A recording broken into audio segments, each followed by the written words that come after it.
الحمدللہ والصلاة والسلام علی رسول اللہ اما بعد۔ حدیث نمبر 109۔ قال حدثنا المکی بن ابراہیم قال حدثنا یزید بن ابی عبید عن سلمة بن الاکوع قال سمعت النبی صلی اللہ علیہ وسلم یقول من یقل علی ما لم اقل فلیتبوأ مقعده من النار۔ مکی بن ابراہیم سے امام بخاری رحمہ اللہ حدیث بیان کر رہے ہیں۔ مکی بن ابراہیم مکہ مکرمہ کی طرف نسبت نہیں ہے، بلکہ یہ ان کا اپنا ذاتی نام ہے۔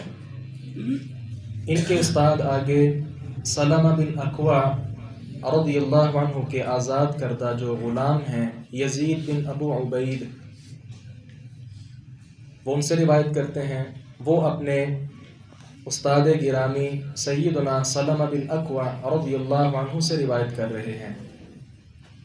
گویا امام بخاری رحمہ اللہ الباری اور نبی مکرم صلی اللہ علیہ وسلم کے درمیان صرف 3 لوگ ہیں۔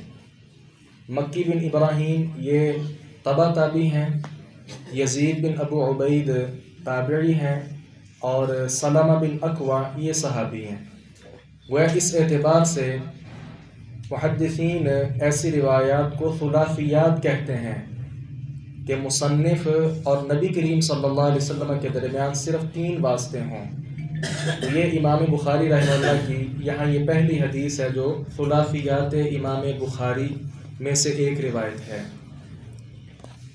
سلمہ بن اکوع بیان کیا فرماتے ہیں کہ میں نے نبی کریم صلی اللہ علیہ وسلم کو فرماتے ہوئے سنا، آپ یہ کہہ رہے تھے من یقل علی، جو شخص مجھ پر کہے گا ما لم اقل، جو میں نے نہیں کہا، فلیتبوأ مقعدہ من النار، تو وہ اپنا ٹھکانہ جہنم کو بنا لے۔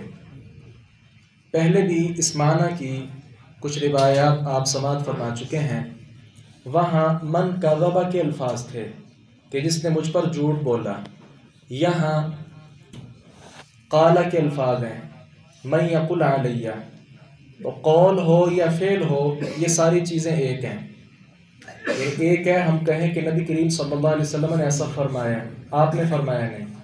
ایک ہے کہ ہم کہیں کہ آپ نے ایسا کیا، یہ بھی اسی کے اندر شامل ہے۔ اسی طرح ہم یہ کہیں کہ آپ کی موجودگی میں ایسا کہا گیا تو آپ صلی اللہ علیہ وسلم خاموش رہے، یہ بھی اس چیز کے اندر شامل ہے۔ گویا 3 قسم کی حدیث ہوتی ہے، تینوں قسم کی احادیث جو ہے وہ اس کے اندر شامل ہے۔ تو آپ صلی اللہ علیہ وسلم نے کیا فرمایا کہ ایسا آدمی جہنم کو اپنا ٹھکانہ بنا لے۔ تو اس موقع پر ایک بات یہ بھی یاد رکھنی چاہیے، خصوصی طور پر ہمارے ہاں اکثر کم علم خطباء اپنے خطبات میں، تقاریر میں ضعیف روایات بیان کر دیتے ہیں، یا کسی بھی بات کی تحقیق کے بغیر بات کو آگے بیان کر دیتے ہیں، یقینی طور پر وہ بھی اس کے اندر شامل ہیں۔ تو اس موقع پر چند کتابیں عربی کے اندر تو الموضوعات کے نام سے کئی علماء کرام نے کام کیا، وہ روایتیں جو عوام کے ہاں مشہور ہیں لیکن وہ احادیث نہیں ہیں، ان کی الگ سے باقاعدہ طور پہ انہوں نے کتابیں مرتب کی ہیں۔ اسی طرح اردو خواں کے لیے بھی بعض مصنفین نے کتابیں مرتب کی ہیں، جیسا کہ کتاب مارکیٹ سے مل جاتی ہے ضعیف احادیث کا مجموعہ، اسی طرح مشہور مگر ضعیف روایات، اسی طرح 100 مشہور ضعیف روایات، تو ملتے جلتے الفاظ کے ساتھ مختلف کتابیں مل جاتی ہیں۔ لہذا کوشش کرنی چاہیے کہ یہ کتابیں خریدنی چاہیے، بلکہ امام بخاری رحمہ اللہ کے بعد شیخ البانی رحمہ اللہ نے جتنی احادیث ہیں اپنی بساط کے مطابق پارٹیشن کر دی ہے، صحیح احادیث کا مجموعہ الگ بنا دیا اور ضعیف احادیث کا مجموعہ الگ بنا دیا۔ تو یہ جو سلسلہ صحیحہ ہے یہ اردو کے اندر بھی چھپا ہے، وہ بھی آپ دیکھ سکتے ہیں۔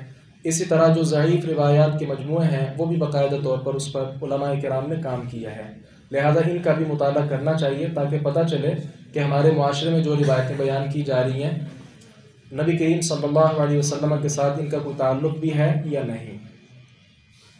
یہ ثلاثیات امام بخاری ہے اس میں ایک اضافی بات یہ یاد رکھیں، بعض لوگوں نے اپنے خاص اماموں کے متعلق کہا ہے کہ وہ تابعی ہیں یا وہ ان کے پاس ثنائیات ہیں، یعنی اس امام کے اور نبی کریم صلی اللہ علیہ وسلم کے درمیان صرف 2 واسطے ہیں۔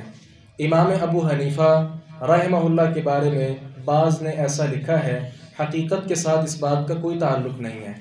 امام بخاری رحمہ اللہ محدثین میں سے واحد امام ہیں کہ جن کے درمیان اور نبی علیہ السلام کے درمیان صرف 3 واسطے ہیں۔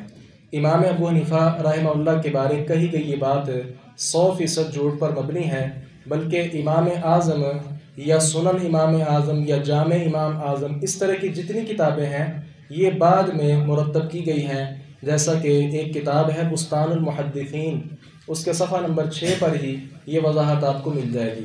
بہر صورت امام ابو حنیفہ کی طرف ایسی بات منسوب کرنا یہ بالکل بھی درست نہیں ہے، اور نہ ہی صحیح تاریخ سے ہمیں یہ بات ملتی ہے۔ اور اس کے متعلق اگر یہ بھی بات کہہ دی جائے تو بجا نہ ہوگا کہ امام ابو حنیفہ رحمہ اللہ کا حدیث میں کوئی نام نہیں ہے، بلکہ بعض نے تو برملا لکھا ہے ضعیف فی الحدیث۔ امام ابو حنیفہ حدیث کے معاملے میں ضعیف ہیں، کمزور ہیں۔ اس حوالے سے یہ ان کی کوئی چغلی، غیبت یا اس قسم کا کوئی معاملہ نہیں ہے۔ اس میں آپ یہ یاد رکھیں کہ اگر ایک بہت بڑے محدث کو یا وقت کے بہت بڑے عالم کو انگلش زبان نہیں آتی تو کیا یہ کوئی عیب ہے؟ نہیں بھائی، عیب نہیں ہے، اسے اپنے علاقے کی زبان آتی ہے، وہ بات چیت کر لیتا ہے، ٹھیک ہے۔ اسی طرح ایک آدمی ہے، وہ سیرت کا بہت بڑا امام ہے، ماہر ہے، لیکن سیرت کے ساتھ جو دیگر علوم ہیں، مثال کے طور پہ عقیدہ ہے، اب اس کے متعلق اسپیشلائزیشن اس کی نہیں ہے، وہ ماہر نہیں ہے، تو اب کیا یہ کوئی عیب ہے؟ نہیں۔ اسی طرح امام ابو حنیفہ کا اگر فقاہت کے اندر، فقہ کے اندر کوئی نام ہے تو حدیث کے اندر ان کا کوئی نام نہیں ہے۔ یہ شرف اللہ تعالیٰ نے امام بخاری رحمہ اللہ کا عطا کیا کہ حدیث کے ساتھ ساتھ وہ فقہ کے بھی بہت بڑے امام تھے۔ تو بہر صورت اس روایت سے خلاصتاً آپ یہ بات سمجھیں کہ آپ صلی اللہ علیہ وسلم کی طرف جو بات بھی کہی جائے اس کے متعلق سب سے پہلے وضاحت ہونی چاہیے کہ کیا یہ روایت واقعی درست ہے یا نہیں، خواہ وہ بات ترغیب و ترہیب کے متعلق ہو، وہ احکام و مسائل کے ضمن میں ہو، یا کسی اور چیز کے ساتھ تعلق رکھتی ہو۔ اس کی وجہ بالکل صاف ظاہر ہے، اگر باپ کی طرف منسوب کر کے کوئی بیٹا بات کرتا ہے کہ ابو جی نے آج یہ کہا تھا، اگر اس پر عمل کر بھی لیا جائے، باپ نے وہ کہا نہیں تو کوئی بہت بڑا نقصان نہیں ہوگا، لیکن اگر وہی بات رسول اللہ صلی اللہ علیہ وسلم کی طرف منسوب کی جائے گی، جیسا کہ آج کل وہ ایک روایت بہت زیادہ معروف ہو رہی ہے کہ علم کی کوئی ایک بات لے لینا 10,000 یا 1,00,000 نفل پڑھنے سے بہتر ہے۔ نبی کریم صلی اللہ علیہ وسلم نے ایسا فرمایا۔ بھائی کہاں فرمایا؟ احادیث کی کتابیں ساری موجود ہیں، یہ حدیث کہاں پہ ہے؟ اس لیے آپ صلی اللہ علیہ وسلم کی طرف جب کوئی بات منسوب ہو جائے گی تو اس کے ساتھ پھر دین کا ستیہ ناش ہوگا، دین کا مذاق ہوگا، احکام اور مسائل کے اندر کمی بیشی آئے گی۔ اس لیے یہ وجہ ہے کہ آپ صلی اللہ علیہ وسلم نے کئی روایات ہیں، مختلف روایات کے الفاظ ہیں، خلاصہ یہی بنتا ہے کہ آپ صلی اللہ علیہ وسلم پر ایسی بات کہنا جو آپ کے ارشادات میں سے نہیں ہے، تو پھر یقینی طور پر مسند احمد کی روایت کو بھی ساتھ ملائیں، یبنی لہ بیت من النار، ایسے آدمی کے لیے جہنم میں ٹھکانہ، گھر تیار کر دیا جاتا ہے۔ لہذا اللہ تعالیٰ سے دعا کریں باری تعالیٰ ہمیں علم دے تو علم نافع عطا فرمائے، اور وہ احادیث ہمیں سیکھنے کی، سکھانے کی، پڑھنے پڑھانے اور آگے بیان کرنے کی توفیق عطا فرمائے جو آپ صلی اللہ علیہ وسلم سے صحیح سند کے ساتھ ثابت ہوں۔ یقینی طور پر ایسی روایات پر عمل کرنے کے ساتھ ہی ہماری دنیا اور آخرت بہتر بن سکتی ہے۔ وما توفیقی الا باللہ، وآخر دعوانا ان الحمد للہ رب العالمین۔